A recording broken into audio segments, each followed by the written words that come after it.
Así, por mucho tiempo, cuando al despertarme por la noche me acordaba de Comray, nunca vi más que esa especie de sector luminoso, destacándose sobre un fondo de indistintas tinieblas, como esos que el resplandor de una bengala o de una proyección eléctrica alumbran y seccionan en un edificio cuyas restantes partes siguen sumidas en la oscuridad. En la base muy amplia, el saloncito, el comedor, el arranque del oscuro paseo de árboles por donde llegaría el señor Swann, inconsciente causante de mis tristezas. El vestíbulo por donde yo me dirigía hacia el primer escalón de la escalera, tan duro de subir, que ya sola formaba el tronco estrecho de aquella pirámide irregular, y en la cima mi alcoba con el pasillito, con puerta vidriera, para que entrara mamá.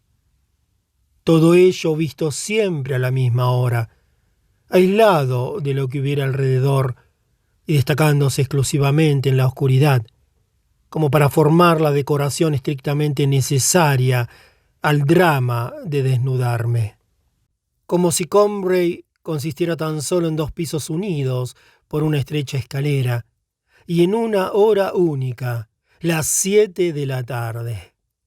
A decir verdad, yo hubiera podido contestar a quien me lo preguntara en Comray que allí había otras cosas y que Comray existía a otras horas. Pero como lo que yo habría recordado de eso serían cosas venidas por la memoria voluntaria, la memoria de la inteligencia, y los datos que ella da respecto al pasado no conservan del nada. Nunca tuve ganas de pensar en todo lo demás de Comray. En realidad aquello estaba muerto para mí. Por siempre. Muerto por siempre. Era posible. En esto entra el azar por mucho, y un segundo azar, el de nuestra muerte, no nos deja muchas veces que esperemos pacientemente los favores del primero. Considero muy razonable la creencia céltica de que las almas de los seres perdidos están sufriendo cautiverio en el cuerpo de un ser inferior, un animal, un vegetal o una cosa inanimada. Perdidas para nosotros hasta el día, que para muchos nunca llega, en que suceda que pasamos al lado del árbol o que entremos en posesión del objeto que les sirve de cárcel. Entonces se estremecen, nos llaman, y en cuanto las reconocemos se rompe el maleficio. Liberadas por nosotros, vencen a la muerte y tornan a vivir en nuestra compañía. Así ocurre con nuestro pasado. Es trabajo perdido el querer evocarlo, e inútiles todos los afanes de nuestra inteligencia. Ocúltase fuera de sus dominios y de sus alcances, en un objeto material, en la sensación que ese objeto material nos daría, que no sospechamos. Y del azar depende que nos encontremos con ese objeto antes de que nos llegue la muerte, o que no lo encontremos nunca. Hacía ya muchos años que no existía para mí de Comray más que el escenario y el drama del momento de acostarme, cuando un día de invierno, al volver a casa, mi madre, viendo que yo tenía frío, me propuso que tomara, en contra de mi costumbre, una taza de té. Primero dije que no, pero luego, sin saber por qué, volví de mi acuerdo. Mandó mi madre por uno de esos bollos cortos y abultados que llaman magdalenas, que parece que tienen por molde una valva de concha de peregrino.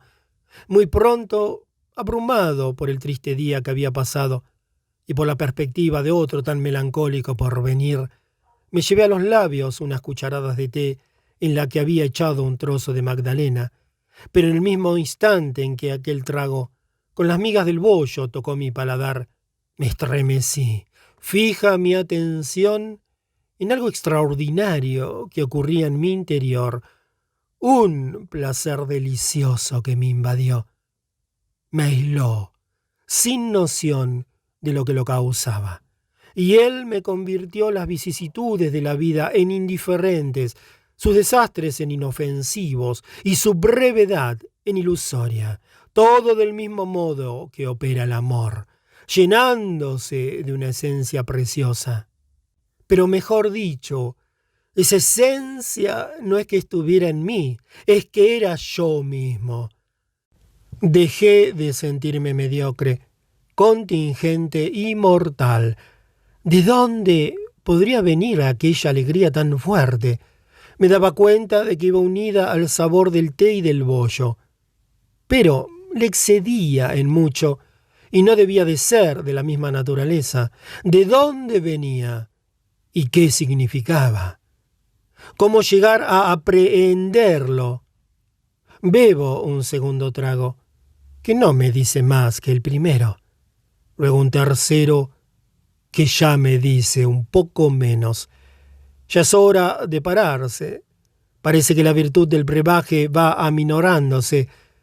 Ya se ve claro que la verdad que yo busco no está en él, sino en mí. El brebaje la despertó, pero no sabe cuál es, y lo único que puede hacer es repetir indefinidamente, pero cada vez con menos intensidad, ese testimonio que no sé interpretar y que quiero volver a pedirle dentro de un instante y encontrar intacto a mi disposición para llegar a una aclaración decisiva. Dejo la taza y me vuelvo hacia mi alma. Ella es la que tiene que dar con la verdad. Pero ¿cómo? Grave incertidumbre esta. Cuando el alma se siente superada por sí misma, cuando ella, la que busca, es justamente el país oscuro por donde ha de buscar, sin que le sirva para nada su bagaje. Buscar, no solo buscar, crear. Se encuentra ante una cosa que todavía no existe y a la que ella sola puede dar realidad y entrarla en el campo de su visión. Y otra vez me pregunto, ¿cuál puede ser ese desconocido estado que no trae consigo ninguna prueba lógica, sino la evidencia de su felicidad y de su realidad junto a la que se desvanecen todas las restantes realidades? Intento hacerlo aparecer de nuevo. Vuelvo con el pensamiento al instante en que tomé la primera cucharada de té. Me encuentro con el mismo estado, sin ninguna claridad nueva. Pido a mi alma un esfuerzo más, que me traiga otra vez la sensación fugitiva.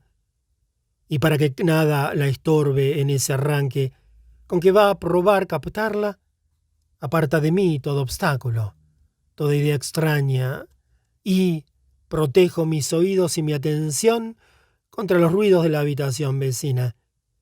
Pero como siento que se me cansa el alma sin lograr nada, ahora la fuerzo, por el contrario, a esa distracción que antes le negaba, a pensar en otra cosa, a reponerse antes de la tentativa suprema. Y luego, por segunda vez, hago el vacío frente a ella.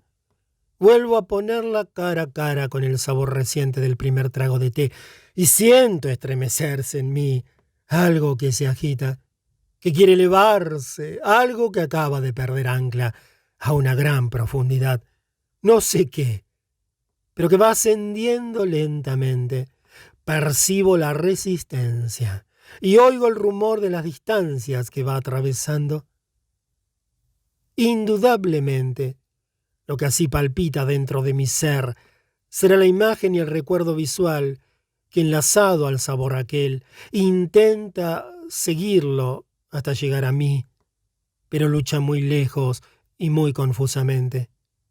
Apenas se distingue el reflejo neutro, en que se confunde el inaprensible torbellino de los colores que se agitan, pero no puedo discernir la forma, y pedirle, como a un único intérprete posible, que me traduzca el testimonio de su contemporáneo, de su inseparable compañero, el sabor, y que me enseñe de qué circunstancias particular y de qué época del pasado se trata. ¿Llegará hasta la superficie de mi conciencia clara ese recuerdo? Ese instante antiguo que la atracción de un instante idéntico ha ido a solicitar tan lejos, a conmover y alzar en el fondo de mi ser. No sé. Ya no siento nada. Se ha parado. Quizá descienda otra vez. Quién sabe si tornará a subir desde lo hondo de su noche. Hay que volver a empezar 1 y 10 veces. Hay que inclinarse en su busca. Y a cada vez esa cobardía que nos aparta de todo trabajo dificultoso y de toda obra importante me aconseja que deje eso y que me beba el té, pensando sencillamente en mis preocupaciones de hoy y en mis deseos de mañana que se dejan rumiar sin esfuerzo. Y de pronto el recuerdo surge. Ese sabor es el que tenía el pedazo de magdalena que mi tía Leoncia me ofrecía, después de mojado en su infusión de té o de tilo, los domingos por la mañana en Combray. Porque los domingos yo no salía hasta la hora de misa, cuando iba a darle los buenos días a su cuarto. Ver la magdalena no me había recordado nada antes de que la probara. Quizá porque como había visto muchas, sin comerlas, en las pastelerías, su imagen se había separado de aquellos días de Combray para enlazarse a otros más recientes. Quizá porque de esos recuerdos, por tanto tiempo abandonados, fuera de la memoria, no sobrevive nada, y todo se va desagregando. Las formas externas también, aquella tan grasamente sensual de la concha, con sus dobleces severos y devotos, adormecidas o anuladas, habían perdido la fuerza de expansión que las empujaba hasta la conciencia. Pero cuando nada subsiste ya de un pasado antiguo, cuando han muerto los seres y se han derrumbado las cosas, solos, más frágiles, más vivos, más inmateriales, más persistentes y más fieles que nunca, el olor y el sabor perduran mucho más, y recuerdan y aguardan y esperan sobre las ruinas de todo, y soportan sin doblegarse en su impalpable gotita el edificio enorme del recuerdo. En cuanto reconocí el sabor del pedazo de magdalena mojado en tilo que mi tía me daba, aunque todavía no había descubierto, y tardaría mucho en averiguar por qué ese recuerdo me daba tanta dicha, la vieja casa gris con fachada a la calle, donde estaba su cuarto, vino como una decoración de teatro a ajustarse al pabelloncito del jardín que detrás de la fábrica principal se había construido para mis padres, y donde estaba ese truncado lienzo de casa que yo únicamente recordaba hasta entonces. Y con la casa vino el pueblo, desde la hora matinal hasta la vespertina, y en todo tiempo la plaza, a donde me mandaban antes de almorzar, y las calles por donde iba a hacer recados, y los caminos que seguíamos cuando había buen tiempo. Y cómo ese entretenimiento de los japoneses, que meten en un cacharro de porcelana pedacitos de papel, al parecer informes, que en cuanto se mojan empiezan a estirarse, a tomar forma, a colorearse y a distinguirse, convirtiéndose en flores, en casas, en personajes consistentes y cognoscibles. Así ahora todas las flores de nuestro jardín y las del parque del señor Swan, y las ninfeas del Vivone, y las buenas gentes del pueblo, y sus viviendas chiquitas, y la iglesia, y Combray entero, y sus alrededores, todo eso, pueblo y jardines, que va tomando forma y consistencia, sale de mi taza de té. 2. Combray de lejos, en 10 leguas a la redonda, visto era más que una iglesia que resumía la ciudad.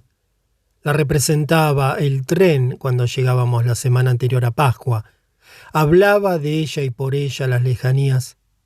que ya vista más de cerca, mantenía bien apretadas el abrigo de su gran manto sombrío en medio del campo y contra los vientos, como una pastora sus ovejas, los lomos lanosos y grises de las casas, ceñidas acá y allá por un lienzo de muralla que trazaba un rasgo perfectamente curvo, como en una menuda ciudad de un cuadro primitivo.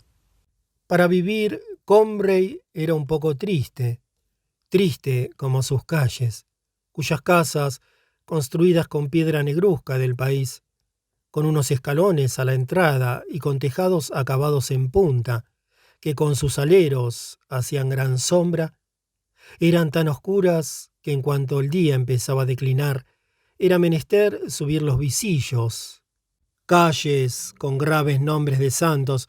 Algunos de ellos se referían a la historia de los primeros señores de Combray: calle de San Hilarlo, calle de Santiago, ¿dónde estaba la casa de mi tía? Calle de Santa Hildegarda, con la que lindaba la verja, calle del Espíritu Santo, a la que daba la puertecita lateral del jardín.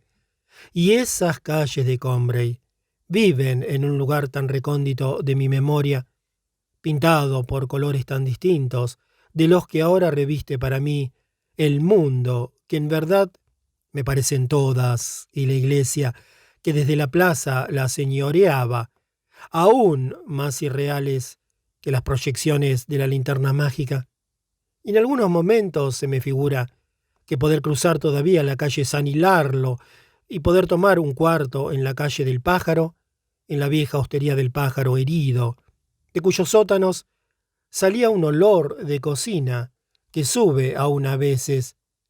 En mi recuerdo, tan intermitente y cálido como entonces, sería entrar en contacto con el más allá de modo más maravillosamente sobrenatural que si me fuera dado conocer a Golo y hablar con Genoveva de Brabante, mi tía, prima de mi abuelo, en cuya casa habitábamos, era la madre de esa tía Leoncia, que desde la muerte de su marido, mi tío Octavio, no quiso salir de Combray primero, de su casa luego, y más tarde de su cuarto y de su cama, que no bajaba nunca, y se estaba siempre echada, en un estado incierto de pena, debilidad física, enfermedad, manía y devoción. Sus habitaciones daban a la calle de Santiago, que terminaba un poco más abajo en el Prado Grande, por oposición al Prado Chico, el cual extendía su verdor en medio de la ciudad entre tres calles, y que, uniforme y grisácea, con los tres escalones de piedra delante de casi todas las puertas, parecía un desfiladero tallado por un imaginero gótico en la misma piedra en que esculpiera un nacimiento o un calvario. Mi tía no habitaba en realidad más que dos habitaciones contiguas. Por la tarde se estaba en una de ellas mientras se ventilaba la otra. Eran habitaciones de esas de provincias, que lo mismo que en ciertos países hay partes enteras del aire o del mar, iluminadas o perfumadas por infinidad de protozoarios que nosotros no vemos. Nos encantan con mil aromas que en ellas exhalan la virtud, la prudencia, el hábito, toda una vida secreta e invisible, superabundante y moral, que el aire tiene en suspenso. Olores naturales, sí, y con color de naturaleza, como los de los campos cercanos, pero humanos, caseros y confinados, ya exquisita jalea industriosa y limpia de todos los frutos del año, que fueron del huerto al armario, cada uno de su sazón, pero domésticos, móviles, que suavizan el picor de la escarcha con la suavidad del pan blanco, ociosos y puntuales, como reloj de pueblo, y a la vez corretones y sedentarios, descuidados y previsores, lenceros, madrugadores, devotos y fieles, henchidos de una paz que nos infunde una ansiedad más y de un prosaísmo que sirve de depósito enorme de poesía para el que sin vivir entre ellos pasa por su lado. Estaba aquel aire saturado por lo más exquisito de un silencio tan nutritivo y suculento, que yo andaba por allí casi con golosina, sobre todo en aquellas primeras mañanas, frías aún, de la semana de resurrección, en que lo saboreaba mejor porque estaba recién llegado. Antes de entrar a dar los buenos días a mi tía, tenía que esperar un momento en el primer cuarto, en donde el sol de invierno todavía estaba ya calentándose a la lumbre, encendida ya entre los dos ladrillos, que estucaba toda la habitación con su olor de hollín, convirtiéndola en uno de esos hogares de pueblo o en una de esas campanas de chimenea de los castillos, cuyo abrigo nos inspira el deseo de que fuera estalle la lluvia, la nieve o hasta una catástrofe diluviana, para crecer el bienestar de la reclusión con la poesía de lo invernal.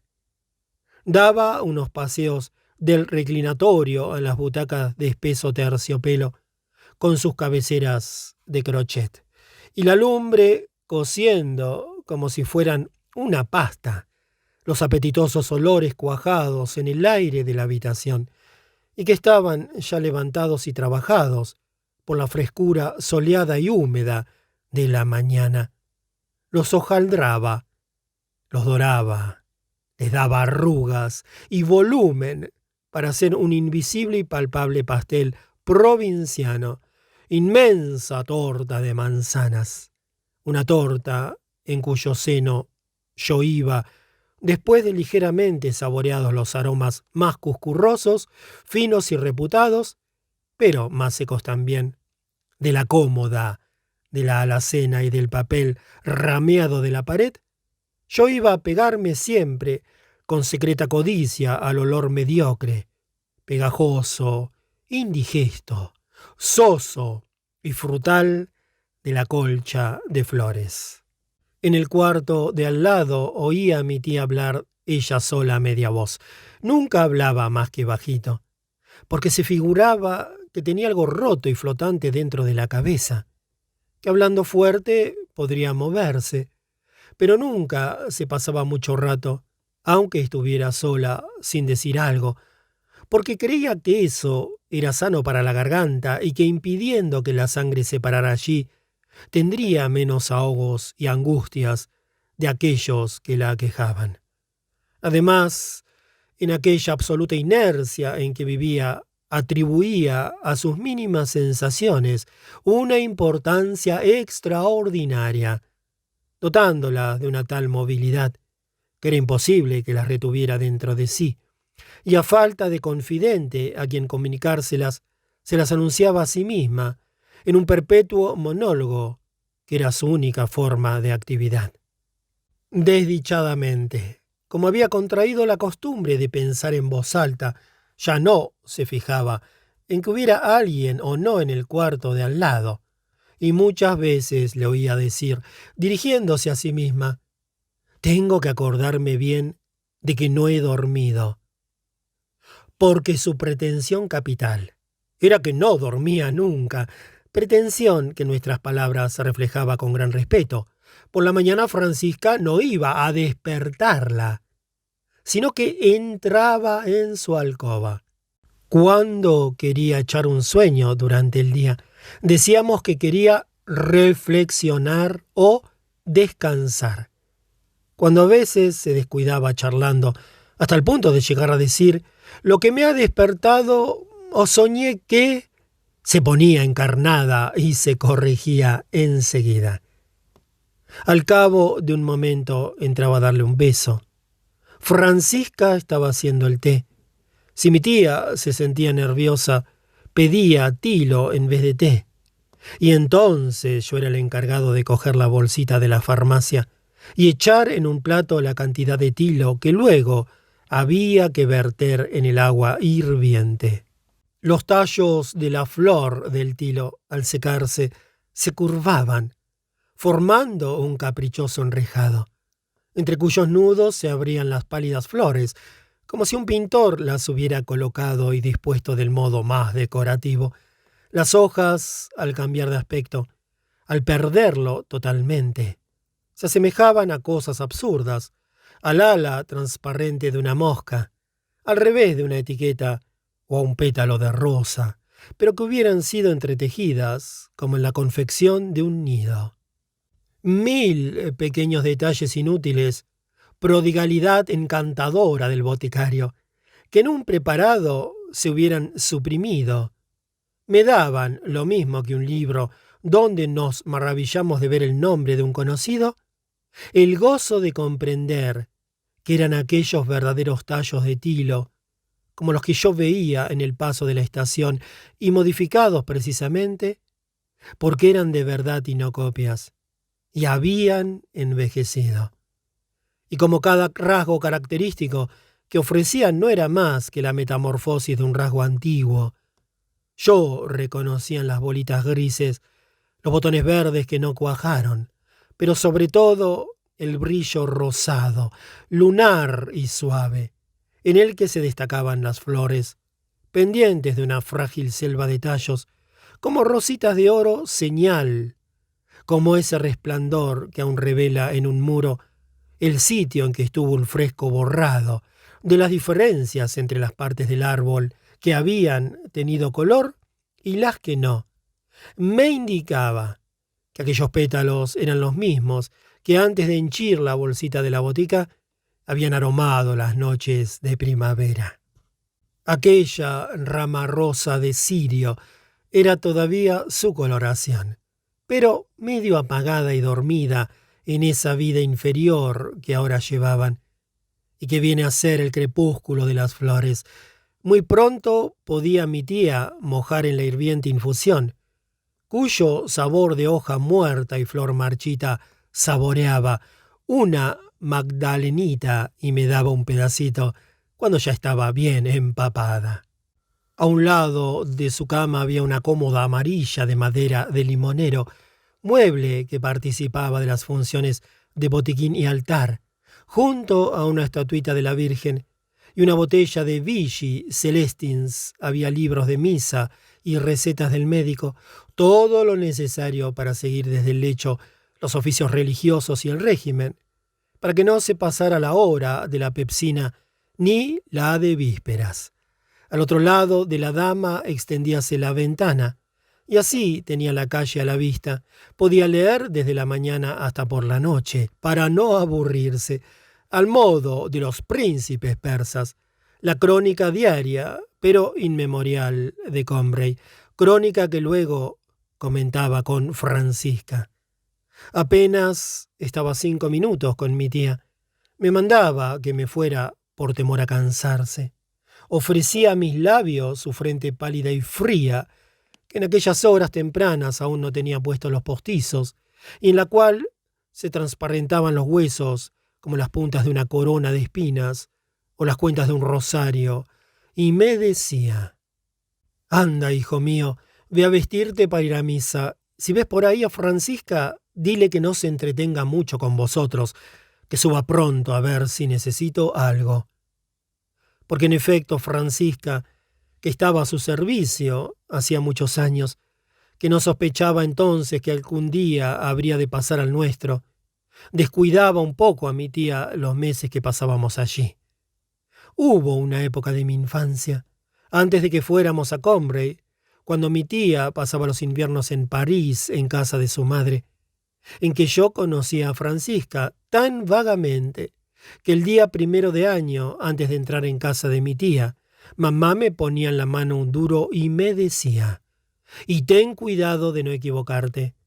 Espera para dárselo a que me oigas decir: buenos días, Francisca, y al tiempo te daré un golpecito en el brazo».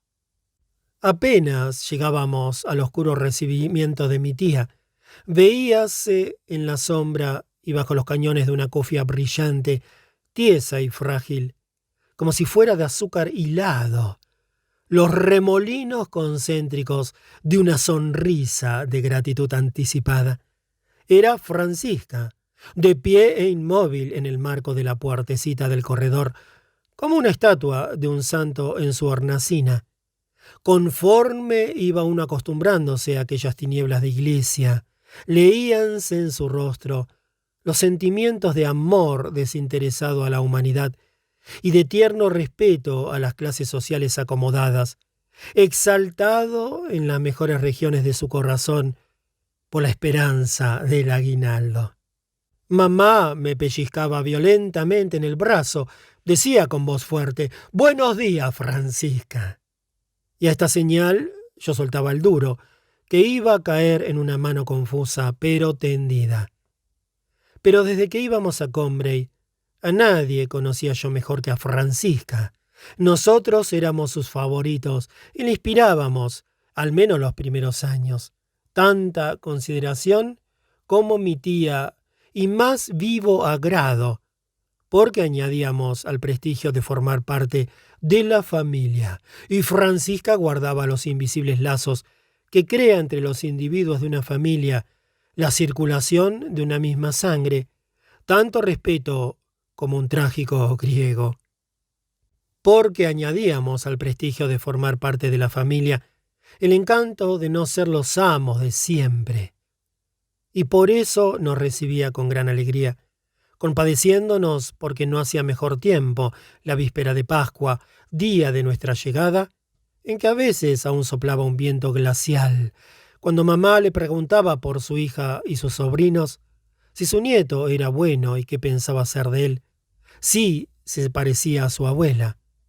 Y cuando ya no había gente delante, mamá, que sabía que Francisca lloraba todavía a sus padres, muertos hacía muchos años, le hablaba de ellos bondadosamente, inquiriendo 1000 detalles. Mamá había adivinado que Francisca no quería a su yerno, y que éste le aguaba el placer que sentía en estar con su hija, porque cuando él estaba delante no podían hablar con libertad.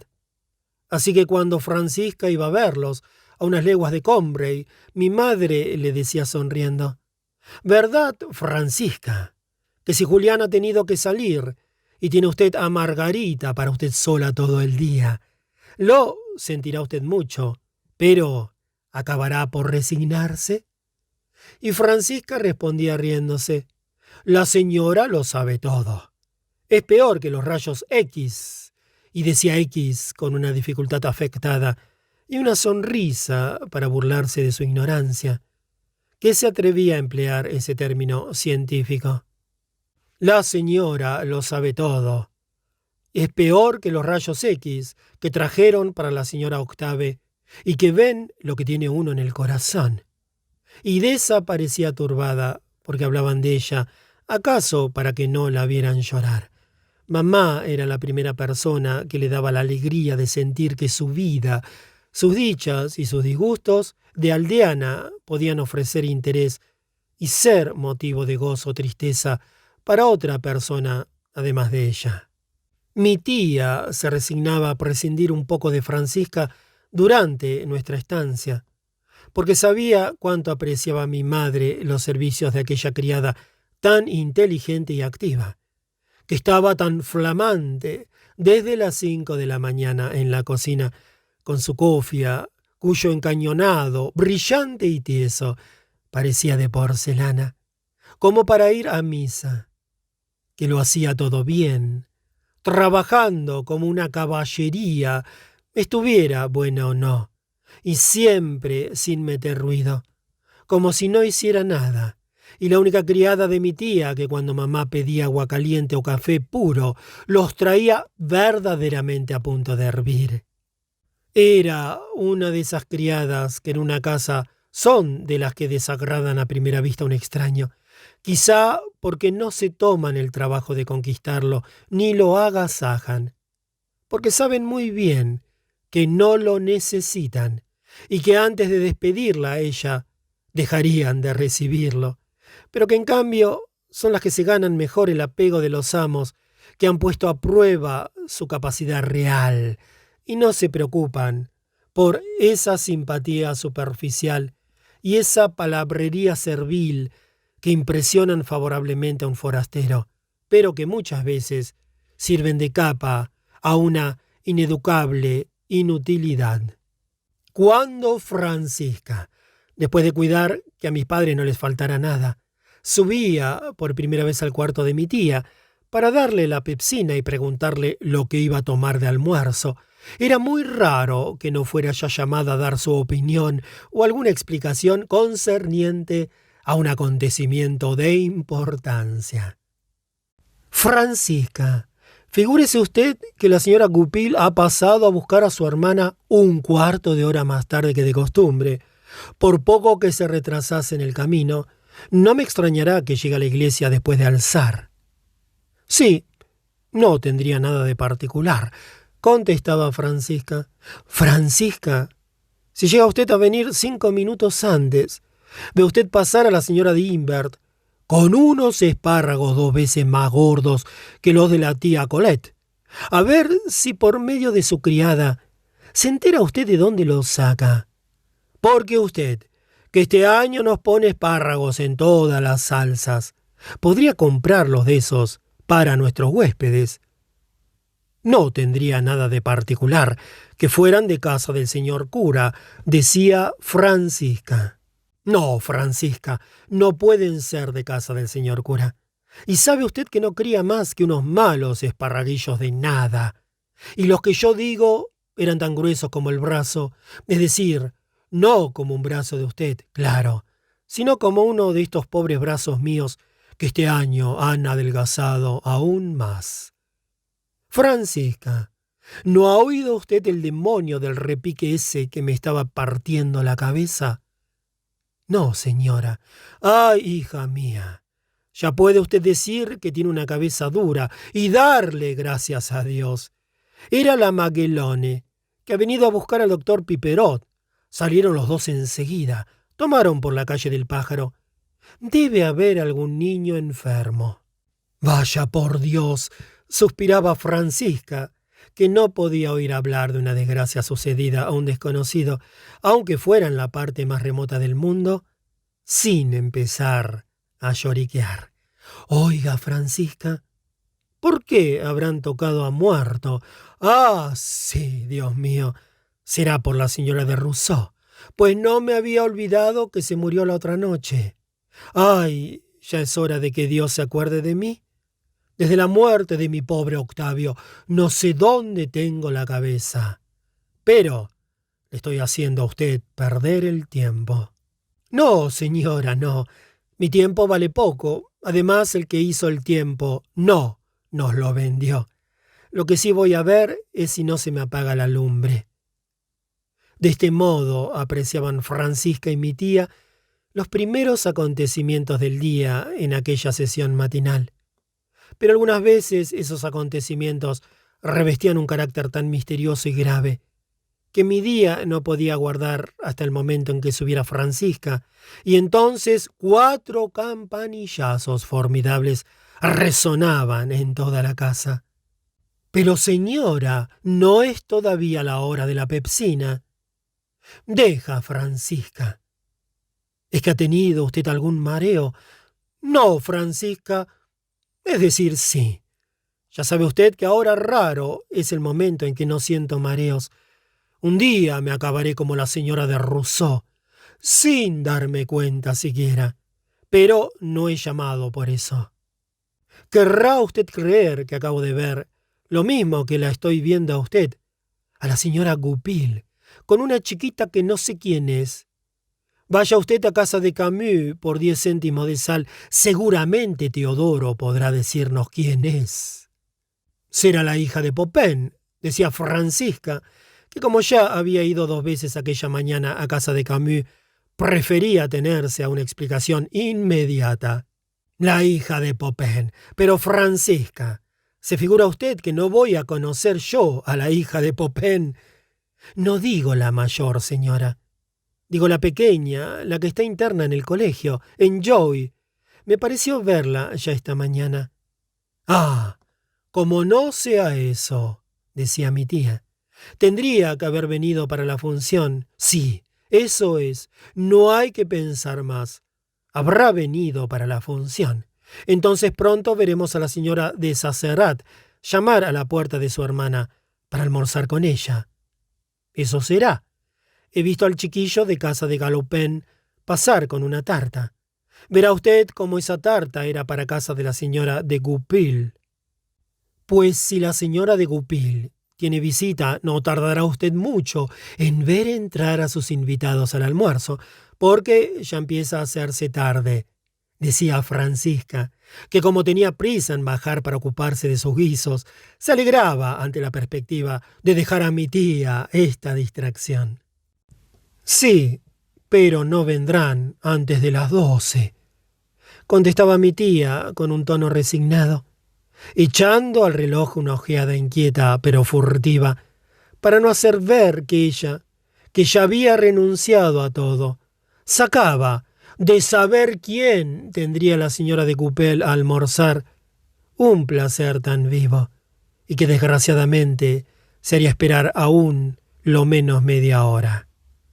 Y quizás lleguen mientras yo esté almorzando, se decía bajito a sí misma. Su almuerzo le servía ya de bastante distracción, para que no necesitara tener otra al mismo tiempo. No se olvide a usted traerme los huevos a la crema en un plato liso, ¿eh? Esos eran los únicos platos decorados con monigotes. Mi tía se entretenía en todas sus comidas en leer el letrero del plato en que las servían. Se calaba sus gafas e iba descifrando Alí Baba o los 40 ladrones, Aladino o la lámpara maravillosa, y decía sonriente: muy bien, muy bien. Podría llegarme a casa de Camus, decía Francisca al ver que mi tía ya no la iba a mandar. No, no merece la pena. Seguramente es la chica de Popin. Francisca, siento mucho haberla hecho a usted subir en balde. Pero mi tía sabía perfectamente que no la había llamado en balde, porque en Combray una persona desconocida era un ser tan increíble como un dios de la mitología. Y no se recordaba que ninguna vez que una de aquellas pasmosas apariciones habían ocurrido fuera de la plaza, fuera de la calle del Espíritu Santo, una diligente investigación no hubiera terminado por reducir el personaje fabuloso a las proporciones de una persona conocida, ya personalmente, ya en abstracto, según su estado civil y como pariente en tal o cual grado de alguien de Combray. Así pasó con el hijo de la señora de Sutton al volver del servicio, con la sobrina del padre Perdu, que salía del convento, y con el hermano del cura, recaudador en Chateaudoux, cuando vino para la función o cuando pidió el retiro. Al verlos, cundió la emoción de que había en Combray personas que no se sabía quiénes eran sencillamente, porque no fueron reconocidas o identificadas enseguida. Y sin embargo, tanto el cura como la señora de Sutton habían prevenido anticipadamente que esperaban a sus huéspedes. Cuando al volver por la tarde subía yo a contar mi paseo a la tía, si cometía la imprudencia de decirle que habíamos visto junto al puente viejo a un hombre que mi abuelo no conocía, exclamaba: «¡Un hombre que el abuelo no conoce! ¡No puede ser!».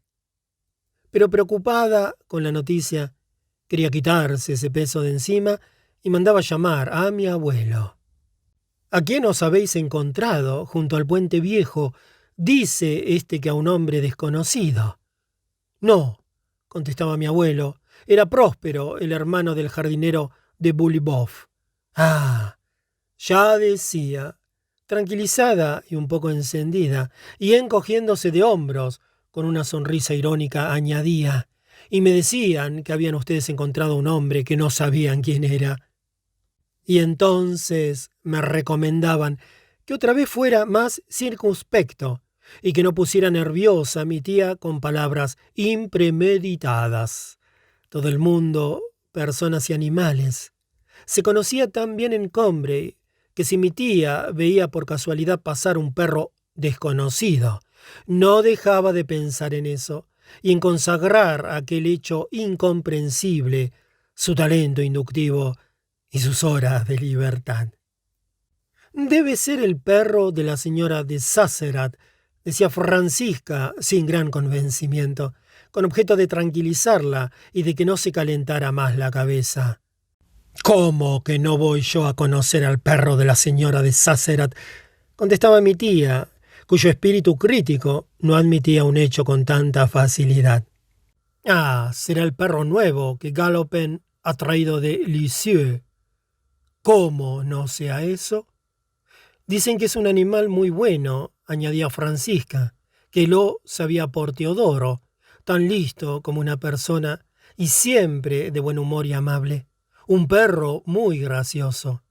Es raro que un animal tan pequeño sea manso. Señora, voy a tener que bajarme. No tengo tiempo de distraerme, son ya las 10 y no está el horno encendido.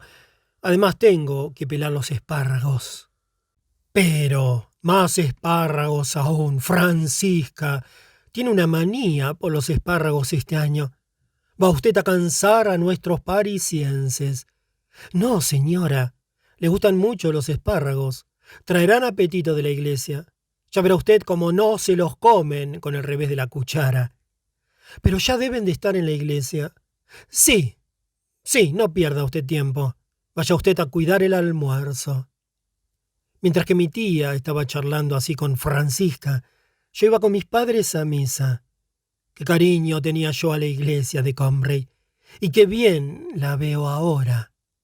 El viejo pórtico de entrada, negro y picado cual una espumadera, estaba en las esquinas curvado y como rehundido, igual que la pila del agua bendita a que conducía. Lo mismo que si el suave roce de los mantos de las campesinas al entrar en la iglesia y de sus dedos tímidos al tomar el agua bendita pudiera, al repetirse durante siglos, adquirir una fuerza destructora, curvar la piedra y hacerle surcos como los que trazan las ruedas de los carritos en el guardacantón donde tropiezan todos los días. Las laudas, bajo las cuales el noble polvo de los abades de Combrey, allí enterrados, daba al coro un como pavimento espiritual.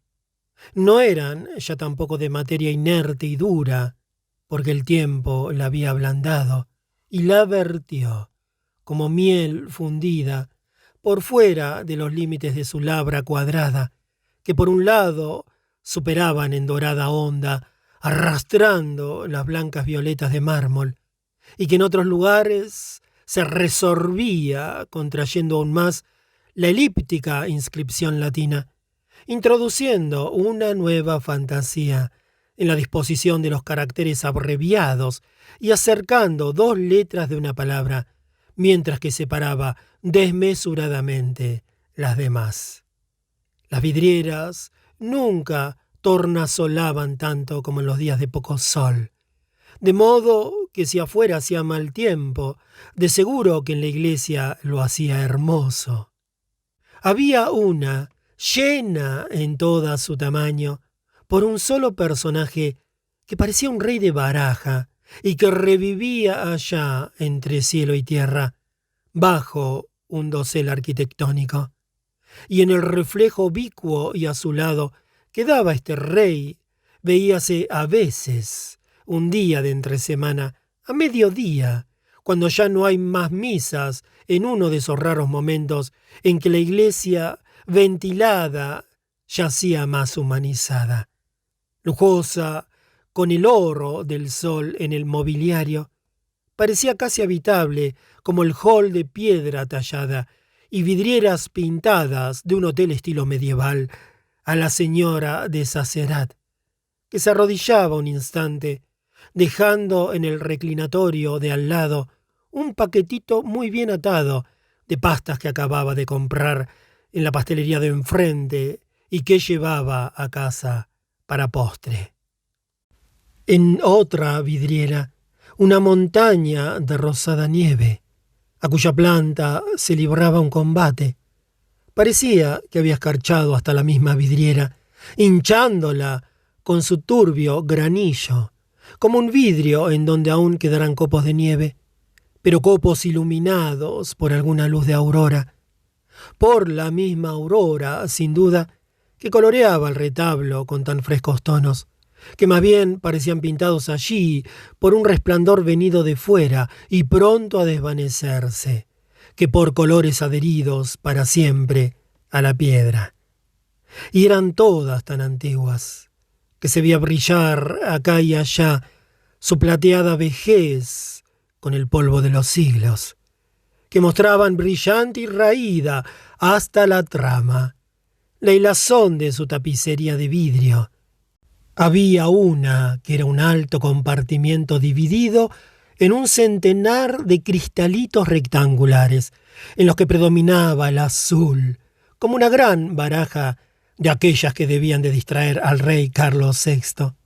Pero un momento después, y ya fuera porque brillaba un rayo de sol o porque mi mirada al moverse paseaba por la vidriera, que se encendía y se apagaba, un incendio móvil y precioso, tomaba el brillo mudable de una cola de pavo real y luego se estremecía y ondulaba formando una lluvia resplandeciente y fantástica que goteaba desde lo alto de la bóveda rocosa y sombría a lo largo de las húmedas paredes, como si yo fuera detrás de mis padres, que llevaban su libro de misa en la mano, no por una iglesia, sino por la nave de una gruta de irisadas estalactitas.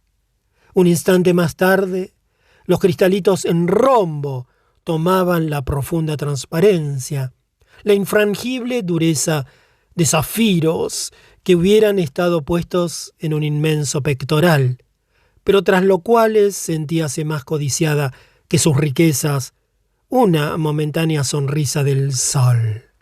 Un sol tan cognoscible en la ola azul y suave con que bañaba las pedrerías, como en los adoquines de la plaza o en la paja del mercado. Y en los primeros domingos de nuestra estancia, cuando llegábamos antes de Pascua, me consolaba de la desnudez y negrura de la tierra, desplegando, como en una primavera histórica y que datara de los sucesores de San Luis, el tapiz segador y dorado de miosotis de cristal. 2 tapices de trama vertical representaban la coronación de Esther. La tradición prestaba a Suero los rasgos fisonómicos de un rey de Francia, y a Esther los de una dama de Guermantes, de la que estaba enamorado. Y los colores, al fundirse, habían añadido a los tapices expresión, relieve y claridad.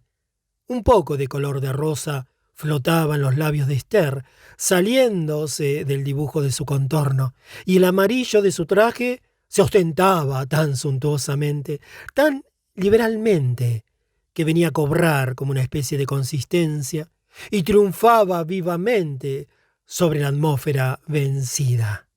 Y el follaje de los árboles seguía verde en las partes bajas del paño de seda y lana, pero arriba se había pasado, entre comillas, y hacía destacarse con más palidez, por encima de los troncos oscuros, las ramas altas, amarillentas, doradas y como medio borradas por la brusca y oblicua claridad de un sol invisible.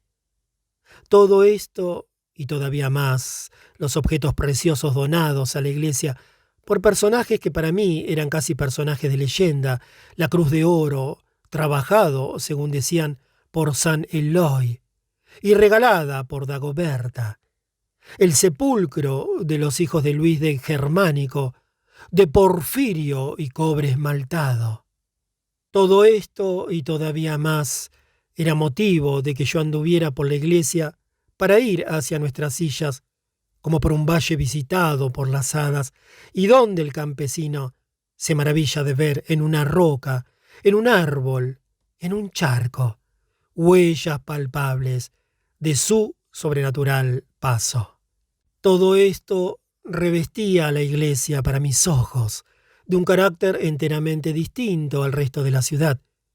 El ser un edificio que ocupaba, por decirlo así, un espacio de 4 dimensiones, la cuarta era la del tiempo, y que al desplegar a través de los siglos su nave, de bóveda en bóveda y de capilla en capilla, parecía vencer y franquear no solo unos cuantos metros, sino épocas sucesivas, de las que iba saliendo triunfante, que ocultaba el rudo y feroz siglo onceno en el espesor de sus muros, de donde no surgía con sus pesados arcos de bóveda, rellenos y cegados por groseros morrillos, más que en la profunda brecha que abría junto al pórtico la escalera del campanario, y aún allí, disimulado por los graciosos arcos góticos que se colocaban coquetamente delante de él, como hermanas mayores que se colocan sonriendo delante de un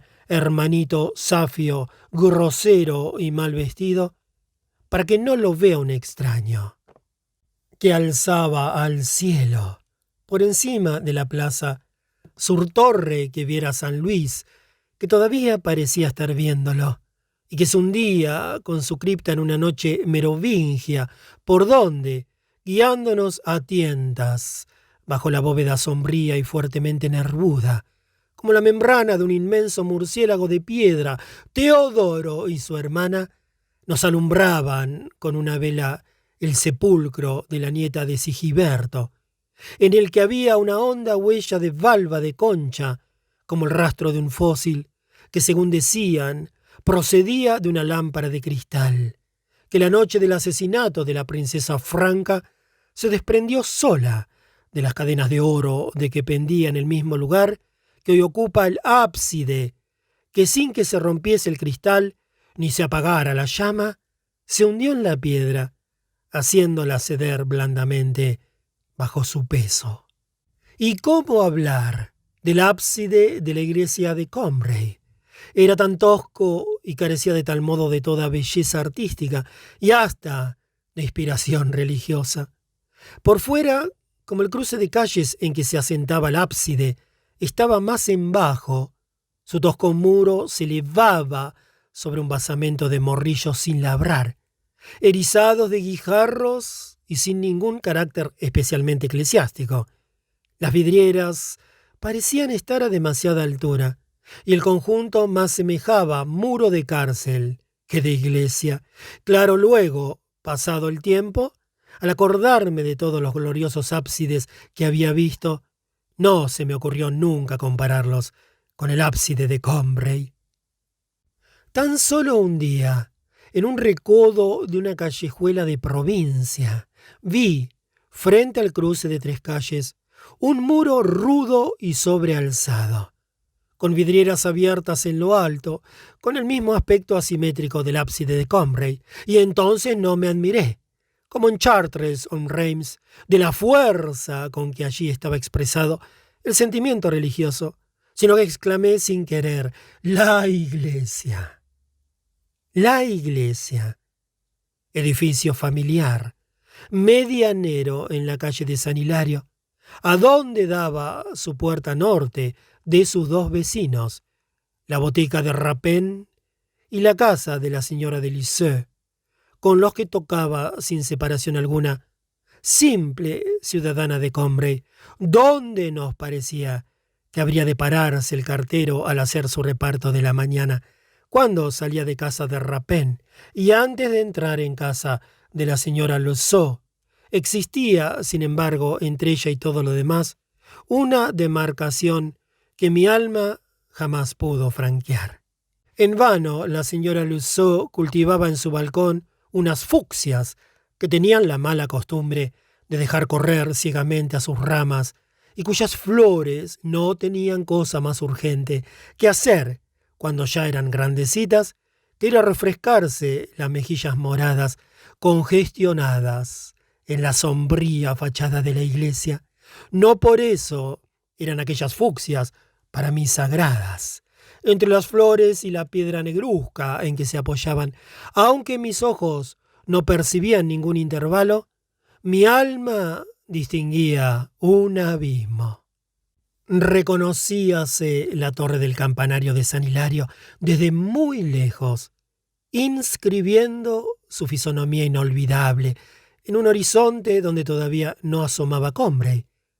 Cuando en la semana de resurrección la veía mi padre desde el tren que nos llevaba de París, corriendo por todos los surcos del cielo y haciendo girar en todas direcciones su veleta, que era un gallo de hierro, nos decía: «Vamos, coged las mantas, que ya hemos llegado».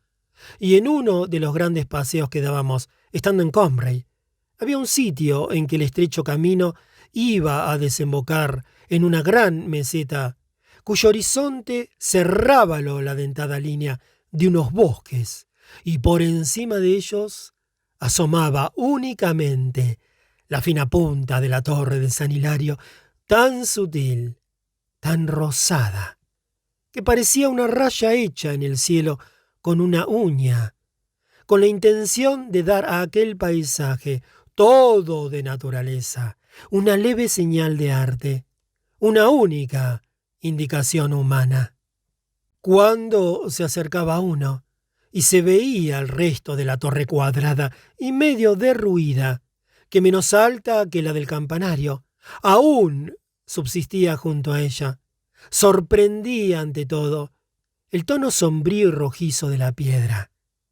En las brumosas mañanas de otoño, elevándose por encima del tormentoso color violeta de los viñedos, hubiérase dicho que era una ruina purpúrea, del color casi de la viña virgen. Muchas veces, al pasar por la plaza de vuelta del paseo, mi abuela me hacía pararme para contemplar el campanario. De las ventanas de la torre, colocadas de dos en dos, unas encima de otras, con esa justa y original proporción en las distancias que no sólo da belleza y dignidad a los rostros humanos, soltaba, dejaba caer a intervalos regulares bandadas de cuervos que durante un instante daban vueltas chillando, como si las viejas piedras que los dejaban retozar sin verlos, al parecer, se hubieran tornado de pronto inhabitables y, exhalando un germen de agitación infinita, los hubieran pegado y echado de allí.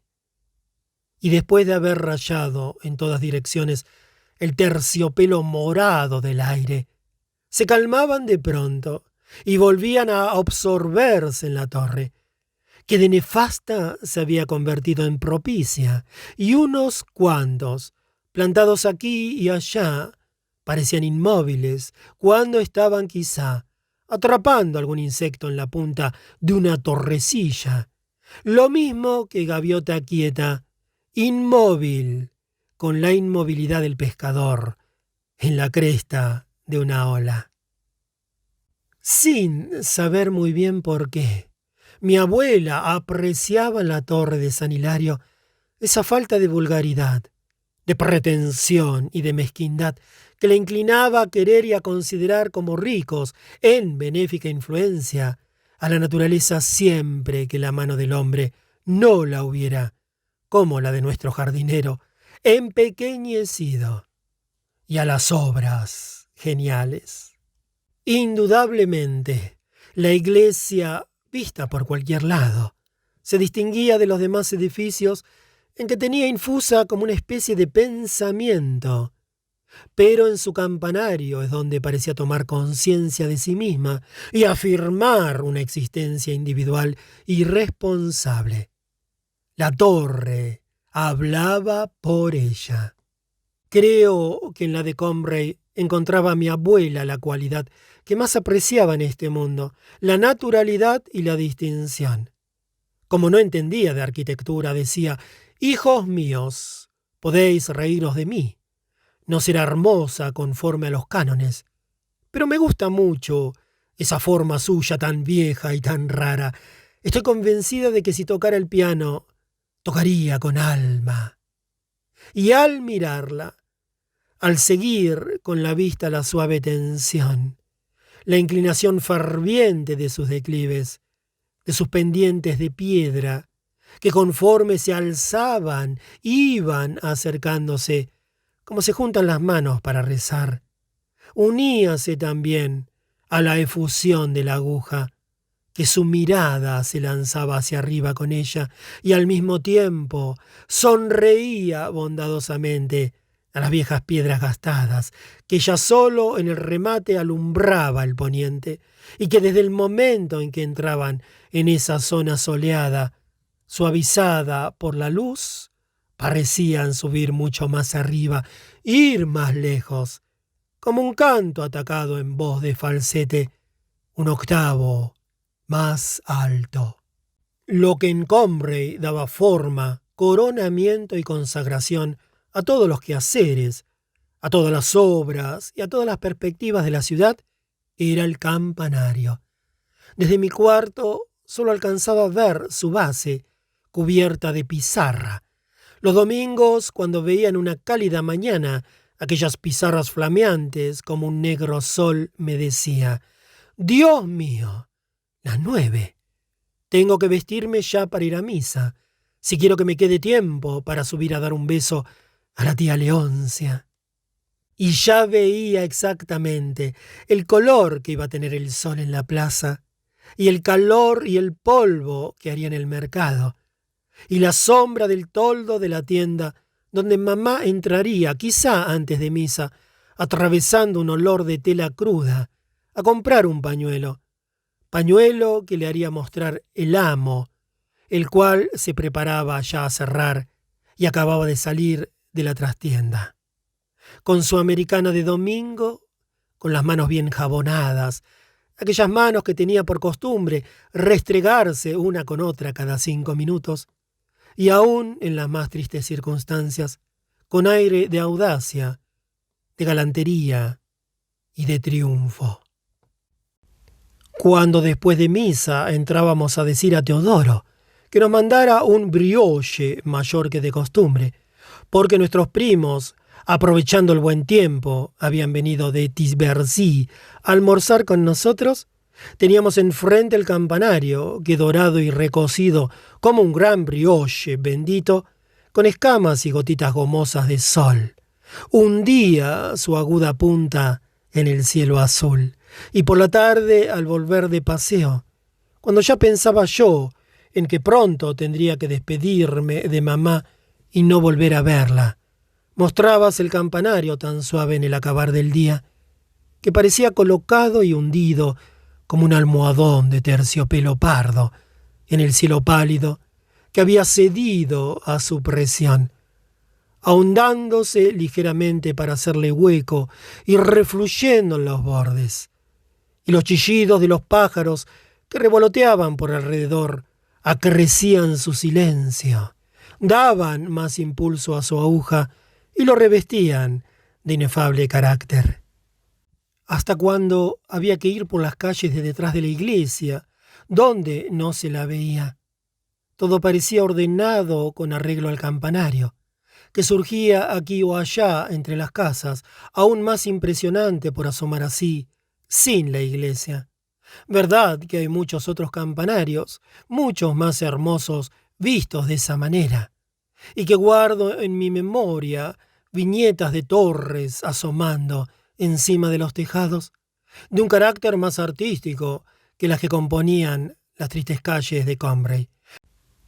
Nunca se me olvidarán de una curiosa ciudad de Normandía, próxima a Balbec, 2 encantadores palacios del siglo XVIII, que por muchos conceptos me son caros y venerables, y entre los cuales, cuando se mira desde el hermoso jardín que baja de las escalinatas de los palacios hacia el río, se eleva la aguja gótica de una iglesia, que parece como que termina y corona sus fachadas, pero con un material tan distinto, tan precioso, tan rizado, rosáceo y pulido, que se aprecia claramente que no forma parte de ellos, como no forma parte de las 2 hermosas guijas entre las que está presa en la playa la flecha purpurina y dentada de una concha en forma de huso, toda resplandeciente de esmalte. En el mismo París, en uno de los barrios más feos de la ciudad, selló de una ventana por la que se ve, después de un primero, un segundo y hasta un tercer término de tejados amontonados de varias calles, una campana morada, a veces rojiza y en ocasiones, cuando la atmósfera tira una de sus mejores pruebas de un negro filtrado en gris, que no es más que la cúpula de San Agustín, y que da a esa vista de París el carácter de algunas de Roma. Pero, como en ninguno de aquellos grabados, por gustosamente que los ejecutara mi memoria, pude poner lo que ya tenía perdido hacía tanto tiempo, es decir, el sentimiento que nos mueve, no a mirar una cosa como un espectáculo, sino a creer en ella como en un ser sin equivalente.